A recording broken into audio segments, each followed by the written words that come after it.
অস্থিরতা, সেই অস্থিরতায় দাঁড়িয়ে কি এরকম কথা বলার অবকাশ রয়েছে যে এই অস্থিরতার প্রেক্ষিতে আমাদের প্রধান উপদেষ্টা প্রফেসর ইউনূস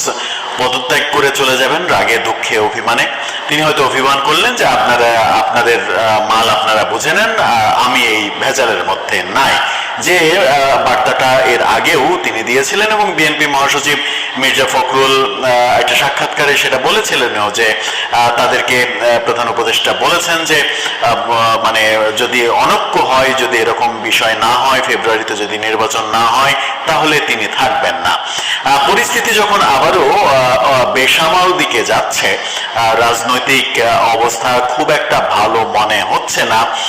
ঐক্য প্রতিষ্ঠা করা যখন সম্ভব হচ্ছে না, ঐক্যমত্য কমিশন অনৈক্য কমিশনে পরিণত হয়েছে, এরকম অভিযোগ যখন বিএনপি করছে,